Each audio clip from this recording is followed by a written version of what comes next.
Обидно ғой, обидно. Ойласаң жүрегің ауырады да. Үй алу проблема. Үйдің бағасы мысалы 20 миллион тұратын үйге 10 миллион первоначал құятын болсаң, қалған 10 миллион үстіне тағы 10 миллион қосып береді да, 20 миллион үйге құю керексің үй алу үшін. Такая же бида машина алатын болсаң, 2-3 миллион ақшасын құясың да, 7 миллиондық машинаны 14 миллион қып, 15 миллион қып төлейсің. Банктердің проценті анау. Мәшіне әкелейін десең, шетелде мәшіне кіргізе алмайсың. Бір 2-3 адам байлап алған бүкіл жолдың бәрін. Тек қана солардың мәшінесін алу керексің. Олар әкеледі да 5 миллионның машинасын 10 миллионнан сатады. Ол 10 миллионның машинасын кредитке 20 миллионға береді. Әкеңнің ауы бар ма? Шешеңді сыйлайыншы. Жаңаөзендегі бауырларымыз кеше көтеріліске шығып жатыр да. Шешеңе рахмет, біз қазақ бізбен бірдей жұмыс істеп, бізден 5 есе 10 есе жоғары айлық алады дейді.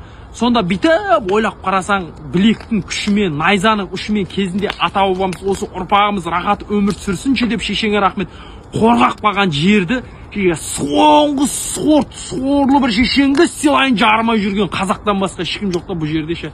Мына шешеңе рахмет, жоғарыда интеллигенция, айналайын көкелерім, ағаларым, тәтелерім, әпкелерім ба қандай.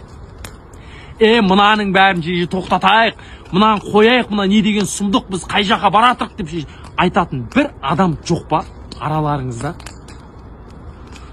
Күйіп кетесің ғой, шешеңді сыйлайын, күйіп кетесің ғой.